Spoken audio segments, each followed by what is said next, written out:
What started off as a normal day at the gym became an experience that I'll never forget.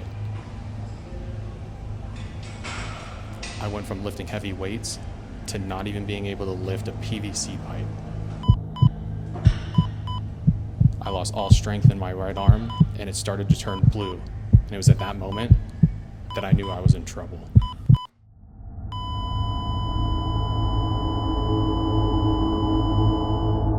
Let's get into the story a little bit. So I'm going to talk to you about my experience and my journey with thoracic outlet syndrome. Now, if you don't know what thoracic outlet syndrome is, I'll give you the short and sweet of it. Basically, you have a bunch of nerves, veins, and arteries that come down through your neck, from your skull, from your lungs, and they squeeze themselves through right about here, right between your collarbone or clavicle and then your first rib, which sits underneath. Typically, those get compressed, which causes thoracic outlet syndrome. Now, there are 3 different types of thoracic outlet syndrome. I'm going to focus on one of them in this video, which is the one that I suffered from, the venous thoracic outlet syndrome, or VTOS. I will say that it is one of the rarer forms. I believe it is 8 in every 1 million people have the potential to get this or will get this version of the 3.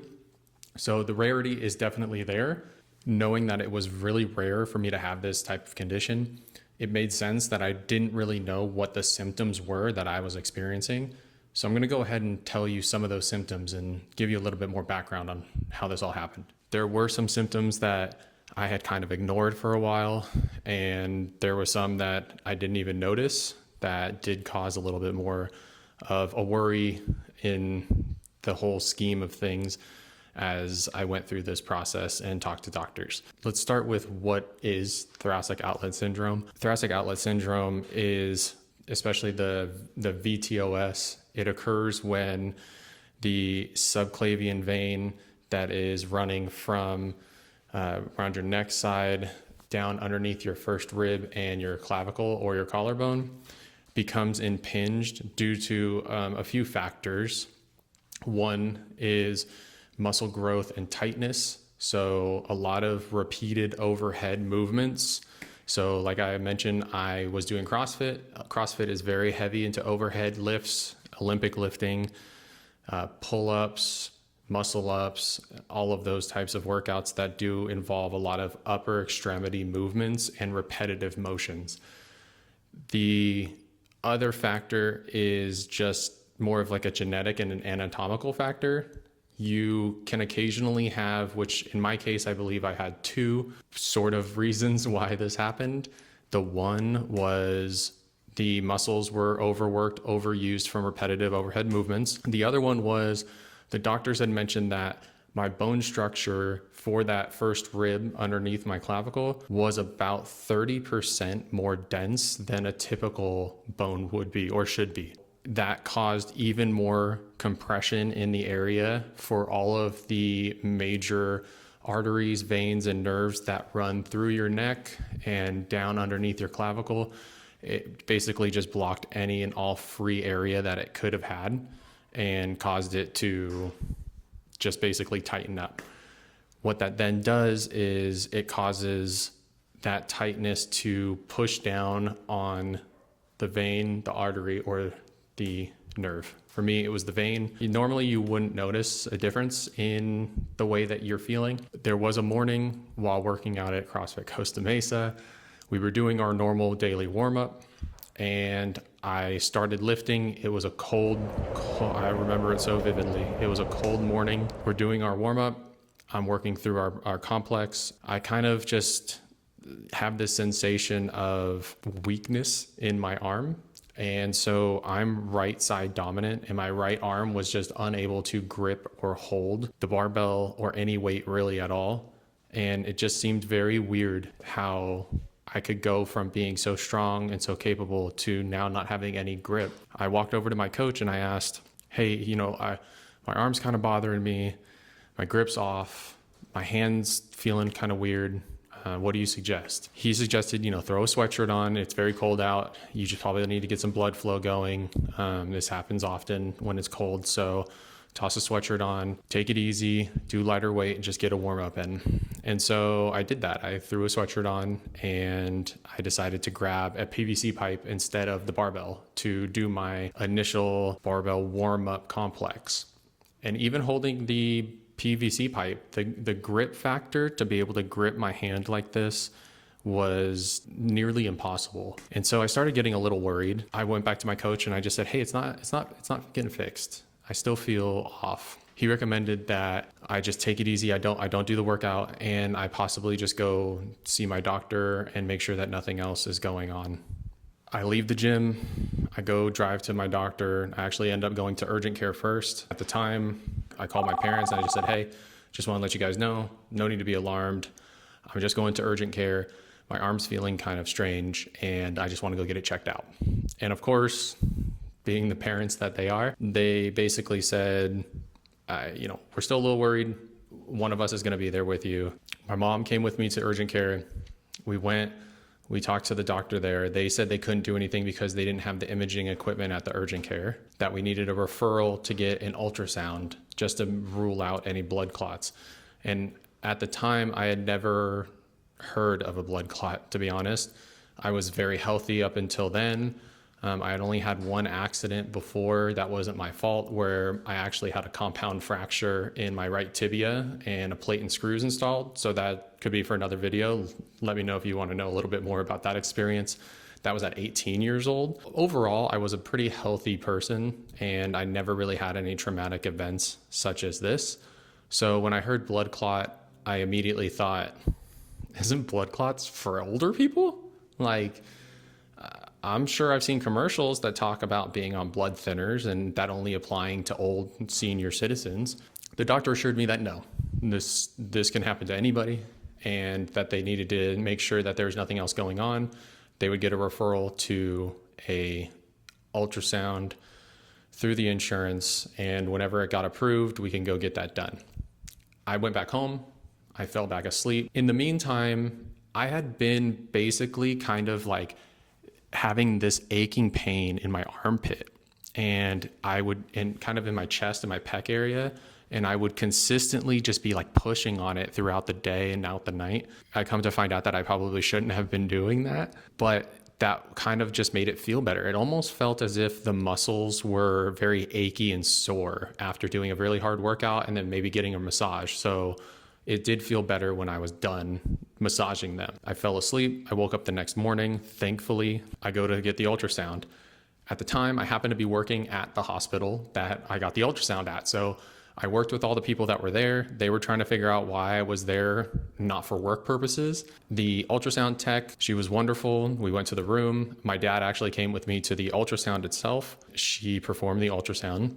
When the ultrasound was finished, she just said the radiologist will take a look and let you know what's going on. So we waited a little bit. They said that the radiologist would be in to tell us the results. At that point, I did kind of feel like it was suspicious that they would tell us what the results were right away. Typically, especially with American healthcare systems, it takes time for these to be read, and then they would have had to tell my primary care physician what the results were, and then my primary care physician would reach out to me. And that wasn't the case this time. As I mentioned, I knew these people. So the radiologist who I had worked for, he came in and he just said, hey, we did find a DVT, a blood clot in your arm. It is of substantial size, and we've already let your primary care physician know. He's going to give you a call, but we recommend that you go to his office right now, and he's going to start you on Coumadin or a blood thinner. Okay. I don't know what to do. My dad and I hop in the car and we start driving towards the doctor's office. Before we even leave the parking lot, my doctor calls me to tell me that he got the results, and it's a little bit more nuanced than just putting you on some blood thinner. He recommended that we turn around, we go to the emergency department, and that they should already know what the deal is and what's happening, and they are expecting me already. At that point, I didn't really know what to think. I just kind of spaced out and went on autopilot, kind of went through the motions of what needed to be done. I show up to the emergency room. They bring me back into my own room. They hook me up.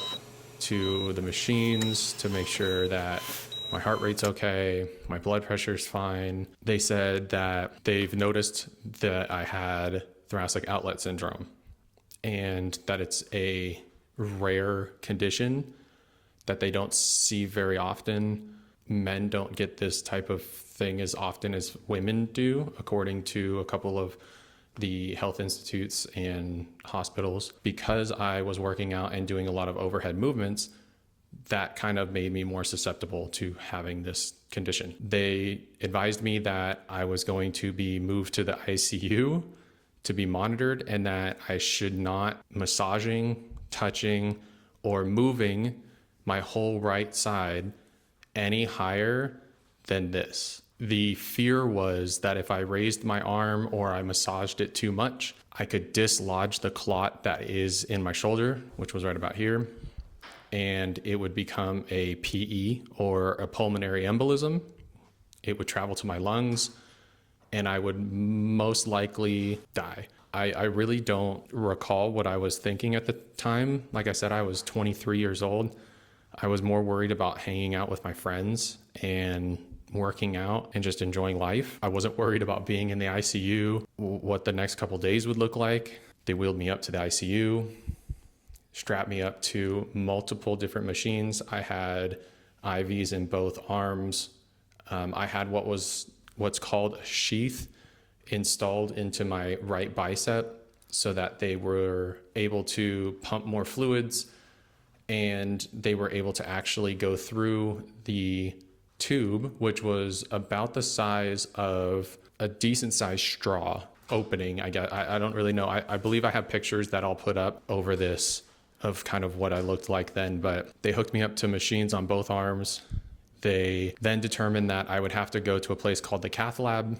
I would be there at least for a couple hours every day until they were able to break apart this blood clot. That portion of time in the Cath Lab was interesting, to say the least. They had me in some type of twilight state with medication where I was not fully under anesthesia, but I wasn't fully awake. And I was drifting in and out of consciousness, basically. And when they would call my name and ask me to hold my breath or take a deep breath, at those times they were taking images and they were actually injecting through that sheath a specific type of medicine to break up the blood clot, essentially. They used a balloon that would pump up and get bigger and bigger within the vein that was affected through my arm. At the time, I could feel them doing that. Like I said, I can't explain how that situation felt without having been in it and like currently be back in it. But they basically would say, Taylor, go ahead, take a deep breath and hold. And then I would hear the machine go. I would feel the balloon pump up in my collarbone area. And then I could essentially hear from like the inside behind my ear, the fluids breaking apart that blood clot. So we went through this day after day after day for 5 full days. I was in the ICU the whole time. They later determined that they were never going to be able to break the blood clot fully because every day that they would inject and break the blood clot, it would reform by the next day. So that's why I was there for 3 or 4 days at a time. And they decided at that point they needed to reach out to some sort of cardiothoracic surgeon in the area that specializes in these types of surgeries, which, based on the statistics from multiple resources like the NIH, the Mayo Clinic, Cleveland Clinic, what I had specifically with the venous thoracic outlet syndrome is only about 8 in every 1 million people are gonna get this type of condition. It is a very rare condition. I was later told, at least 2 years ago, so it had been a decade, by another doctor who saw my chart that they usually only read about this in textbooks because patients who typically have this condition don't survive. The blood clot typically dislodges and they end up dying from that pulmonary embolism, or potentially like the blood clot traveling somewhere else to their brain, to their heart. So they were able to find a cardiothoracic surgeon based out of Orange County, which is where I lived at the time. And he worked out of UCI Medical Center in Orange. He was one of only 2 cardiothoracic surgeons who had ever done a surgery to fix this type of condition. Typically, like I mentioned, most people will not live from this. The ones that do have a lesser severe case. After 5 days, after getting a hold of a cardiothoracic surgeon out of UCI Medical Center, they transferred me from the hospital that I was at to UCI. I was immediately moved to the surgery unit. They got me prepped. They basically said, we're gonna go in. We are gonna remove the blood clot. We're gonna cut the vein open. We're probably gonna have to take a piece of the vein inside of my thigh and replace the damaged one from my shoulder, put those together, and then in the process, they would actually completely cut and remove out that first rib. Little did I know that the first rib is okay to lose. I'm a clear case of that. The surgeon actually ended up having to call another surgeon based out of Chicago, Illinois, who had done this for a couple of athletes, to give a better idea of what method and path he should go to removing the first rib. So there was 2 different options. One was to go in through under my armpit, make an incision, climb up through under my pec, cut the scalene muscle that's right above that first rib, and cut the rib out, pull it through my armpit, get everything done, sew me up, call it a day. The second option, they could cut through right about here, which, spoiler, is the route that they did take. And they would remove the rib, fix the vein, cut that scalene muscle, suture me back up, call it a day, and everything would be fine. They did do that. They did an amazing job. The team that was at UCI, because it's like a training educational medical center, there were a bunch of fellows and medical students that followed this specific surgeon, and they were wonderful. They sat down next to me. They gave me every minute of their time to ask my questions, to give me answers. They gave me paperwork explaining what was going on. And I can't be more thankful for them and what they did. I left surgery. I came back to my room. I woke up and I found that I had a drain pump coming out of where they did the incision. This was a precautionary type of thing. Being on blood thinners, you'll bleed out a lot quicker, given the fact that your blood is thin, hence the name. And they wanted to make sure that there was no hematomas developing underneath the skin from any of the incisions from the surgery. I had to wear that for 2 days as they monitored me in my room, and then they ended up removing it before I left. Let me tell you, that experience of them removing that drain was so strange. It doesn't hurt, but it feels like there's a pressure just yanking your body out. The length of the device inside is about as long as Apple's wired headphones, and it came with 2 split portions, like almost like a piece of fabric that would soak up some of the blood from within my body. And they pulled all of that out from this small hole in my chest. They put a bandage over it, taped it up, and they said, we successfully basically saved your life. Your rib is gone. You can't have the rib. Unfortunately, I tried to see if they could clean it, if I could bring it home, but they did show it to me. I don't know if I have that photo anymore. I think I lost it. It basically looked like a piece of rib that you would cook on the barbecue. Honestly, it was very, very surreal. We made it, right? They saved my life. and I'm heading home.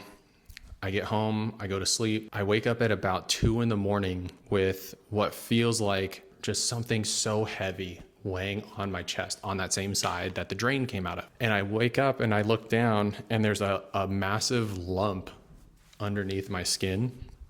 And so I immediately go, this doesn't seem right. This doesn't feel right. I'm in so much pain. I need to call the doctor. The unfortunate piece was this was on, I think I went home on a Friday. This was Saturday morning, and they don't work on Saturdays in this capacity. So I called them. They were able to get me a call back and have me come in on Tuesday of that following week. For those 3 days leading up to that Tuesday, I was in some of the most excruciating pain because I had developed what was roughly a baseball-sized hematoma of blood underneath my skin that was putting pressure on the nerves for my arm. So no matter where my arm was resting, it was in pain. And it wasn't like a pain that is achy. It was a awful nerve pain that I do not wish on anybody. So fast forward, I go there Tuesday morning. They say, yep, you've got a hematoma. We unfortunately can't get you in for surgery right now, but we need you to come back this afternoon. We're going to go in and drain it. It should be relatively simple, and we'll have you in and out. And of course, given that nothing is simple during this process, they actually had to recut open the original incision to go in there and drain out that hematoma. And then they graciously put back the blood drain thing that they had taken out previously. And this time they asked me to leave it in for 11 days. Just as a FYI, you can't really shower with this thing on that well. You also can't go out in public because it quite frankly looks awful carrying around a clear, squishy, about this big of sized like container just filled with blood coming out of your body. So I don't think people are going to enjoy seeing that. So I had to stay at home and not really leave the house for 11 days. After that, I went back to their office. They took the drain out and everything was good. Was told that I need to rest for, I think they said like a month or so, and that I should ease my way back into working out. I should really monitor stuff because the potential that this could happen again on my left side is about 50%. I would say for the last 12 years, I had developed, without a doubt, I developed PTSD from this traumatic event.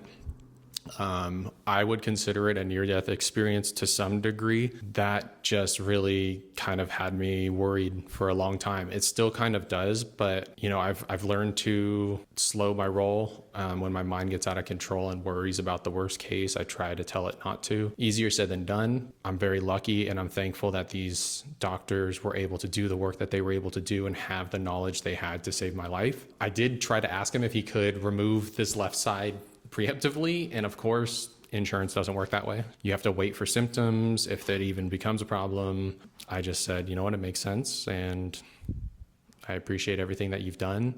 Thank you. And luckily I haven't had to contact them since.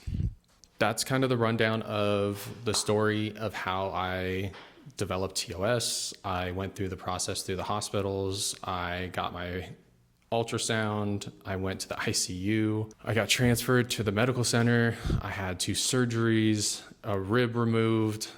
So, if you're ever in class and they say, what's a fun fact about you? My fun fact is I am missing a rib. I have a rib removed. It wasn't by choice. It was just by necessity. I want to talk about post-surgery and recovery timeline. Initially, I went home and they gave me injections of Lovenox that I had to have injected into my stomach. I was unable to do that for myself. My parents had to actually do that for me, so they kind of took turns.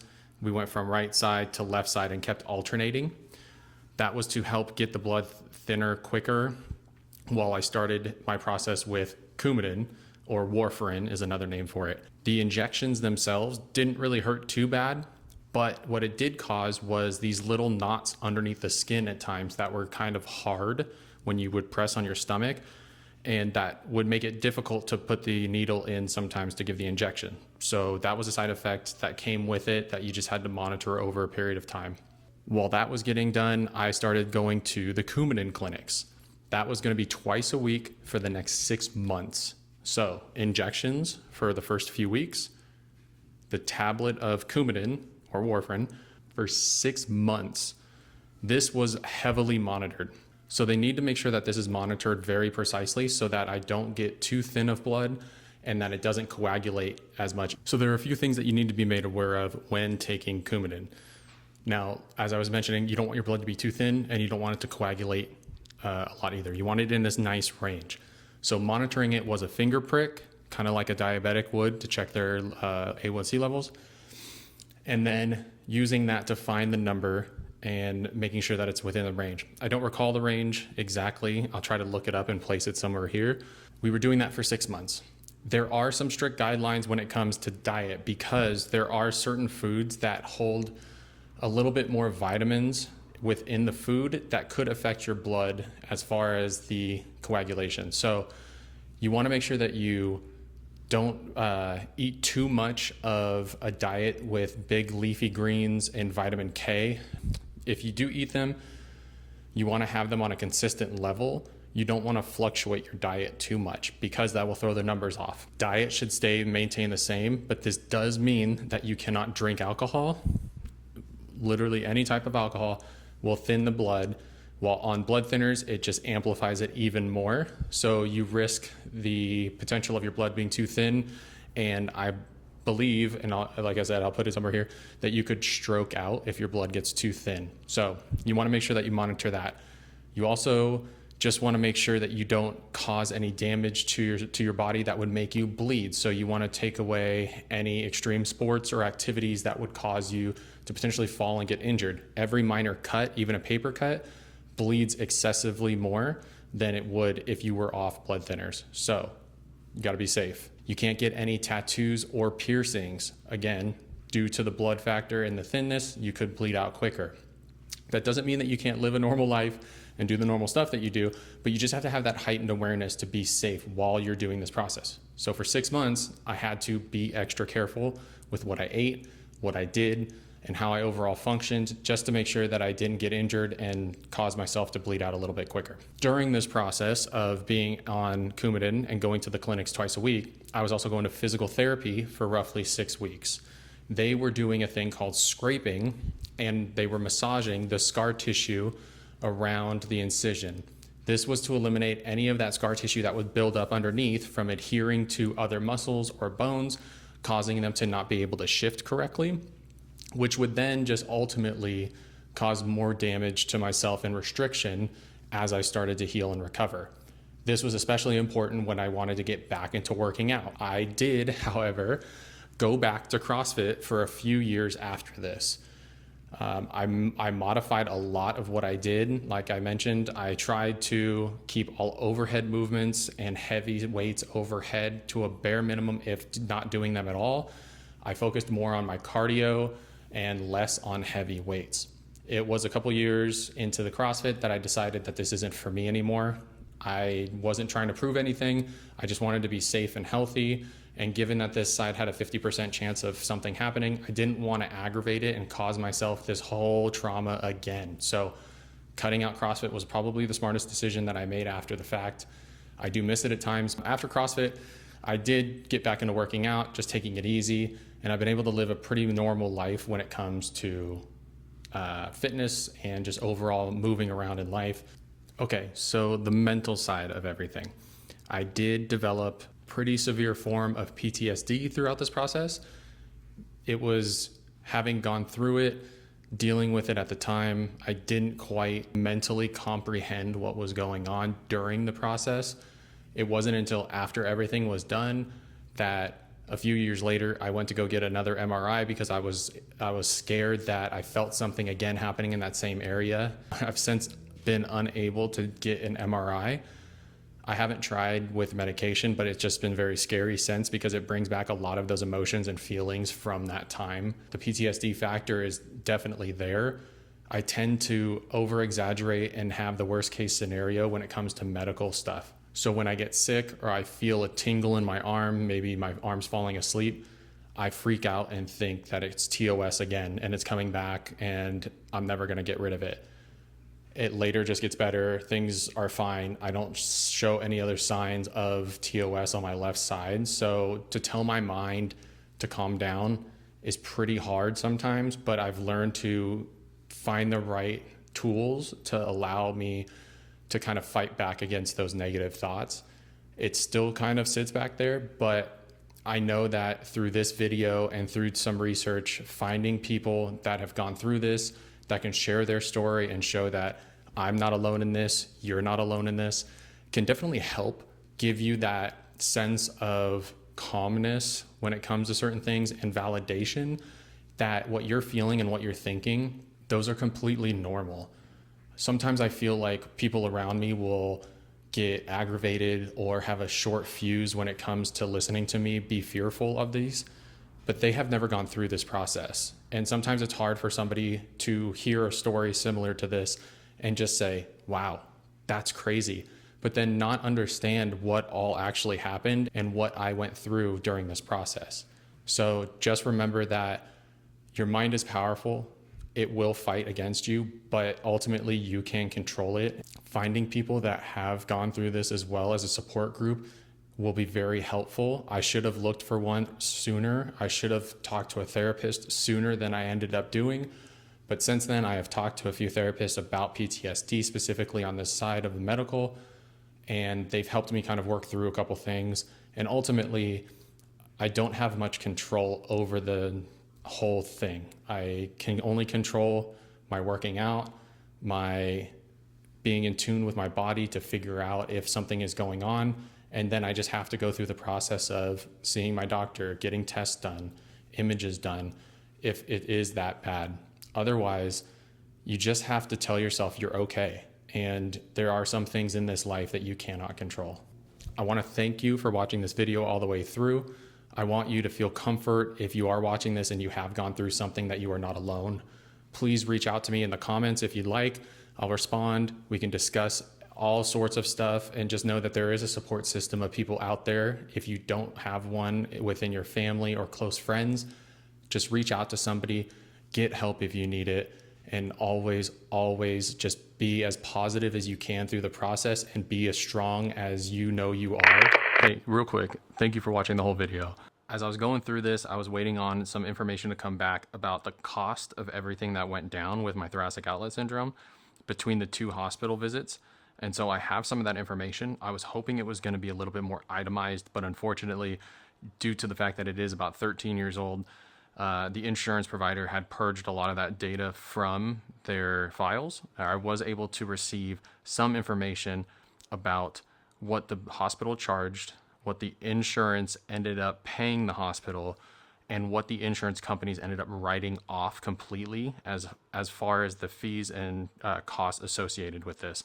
And it's actually really interesting when I look into it, but I'll give you a quick down and dirty cost breakdown of what this ended up looking like.